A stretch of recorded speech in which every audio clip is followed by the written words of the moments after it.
for all of you, the 21-day online Upayoga program intensive as designed by Sadhguru is coming up very soon.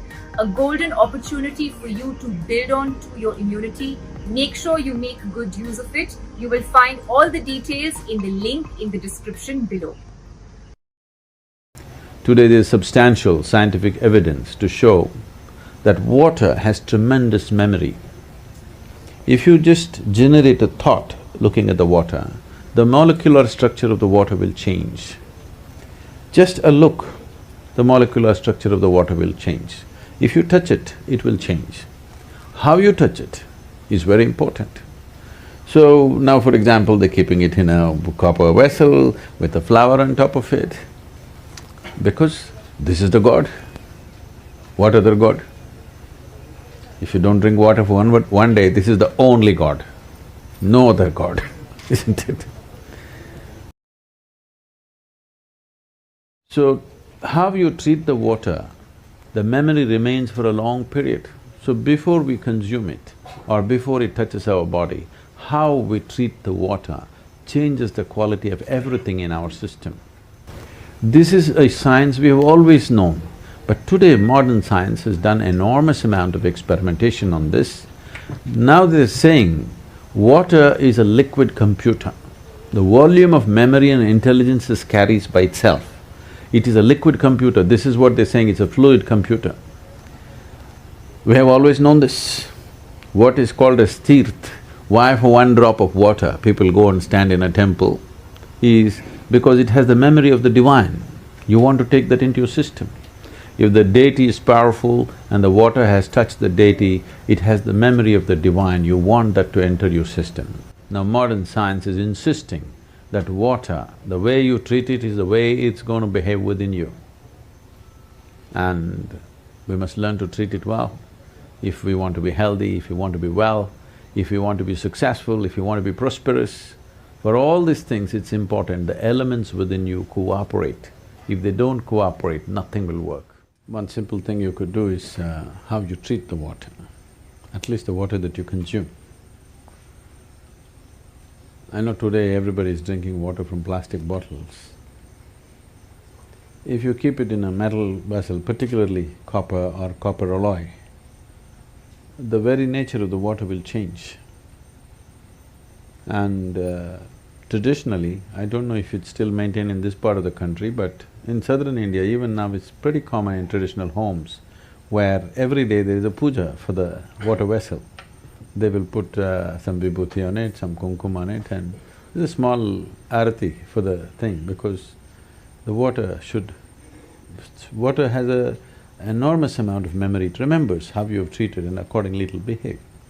This is something very simple, everybody can start. And as a part of this, in Tamil Nadu, we've been encouraging people to use copper vessels, pure copper vessels, because copper is such a… it's the best conducting metal and it energizes the water.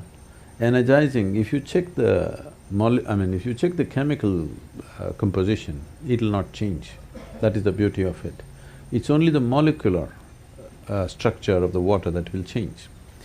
For daily consumption, just a copper vessel, every day if you have something, if you light a lamp next to it, if necessary, just one flower, the very way the water behaves within you will change. And before you consume just one moment of gratitude and reverence, because this is the material with which you're making your life, not with some unknown God. This is the material that makes your life every moment. And how you treat it is very important in your emotion, in your thought. If you hold water as… you don't even have to think Devi stuff, you just understand the reality. The fact of it is, without it you cannot survive. Yes? Whatever is the basis of your survival, you bow down, isn't it? So the water, the food, just bringing that reverence, you will see the volume that you consume will also come down and the way it behaves within you will come down. If you don't catch an infection, if you treat these elements properly, as I said earlier, most probably you won't see a doctor's face unless you won. In America, everybody drinks water with 3/4 of the tumbler being full with ice cubes. Now what I say now will be unpopular. When in the yogic culture, if you are a yogi, if you're on the path of the inner transformation, you want to transform your system to another dimension of possibility, then you drink water only which is within 4 degrees variation upwardly and downward. That is, your normal body temperature is somewhere around 36 degrees centigrade. So you can drink up to 40 degrees or 32 degrees. This is the best way to consume. If you're a student, that is, you want to absorb knowledge, you're not looking for transformation, you're only interested in absorbing knowledge, then you must drink within 8 degrees variation. That is, you can drink up to 44 degrees and 28 degrees. If you are a householder who is not interested in any transformation or learning, you just want to manage your wife and children and husband, that's all your thing is, then you can drink up to 12 degrees variation from both sides. Beyond that is not considered conducive for anybody. So that's an unpopular thing to say, but it's important that whatever you consume is somewhere in the range of the body temperature, not too far away from that, because it will disturb the way the water within the system behaves by consuming water or any substance which is very, very far away from the body temperature. I know the ice cream loving people and will scream at me now. I'm just telling you the ideal conditions. How many of you want to live in the ideal range or being conscious of it wherever possible, staying there is a good thing to do. If you don't feel thirsty, if you don't drink water, nothing is going to happen, you're going to be fine. It's only in America you will die if you don't drink water.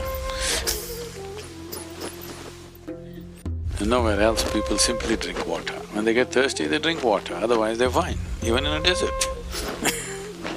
It's only in America, in cold climate, everybody's carrying a bottle and sipping continuously because the marketing machines have done this to them, that they must drink lots of water. Excessive consumption of water, especially if it's done in small sips, body absorbs. When it absorbs, the sodium levels, which are very delicately balanced, will drop. The rest of the body also is affected but may not be noticeable. But in the brain, sodium levels dropping will lead to swelling of the brain. This does not mean your brain is growing. Swelling means it's a kind of sickness, okay? Not expansion of the brain, it's swelling up because of lack of sodium content. So because there's not enough sodium, more water goes into the brain, trying to supply the required sodium to keep the balance. So more water in your brain means you will slosh.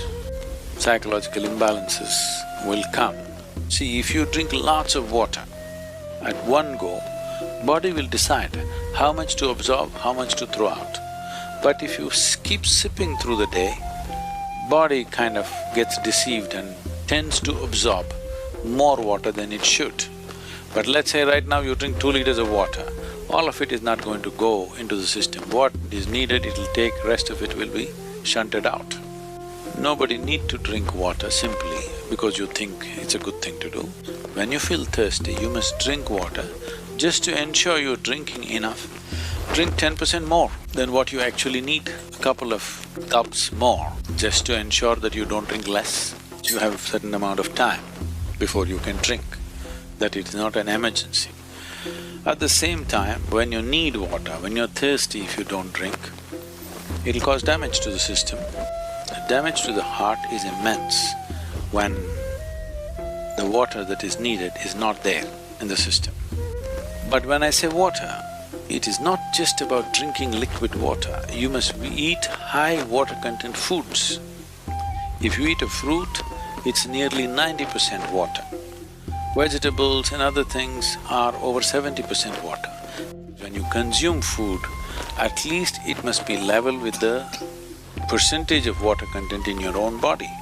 So any food that you eat should be at least 70% water content. So this is why vegetables, fruits must be part of your diet so that it is there.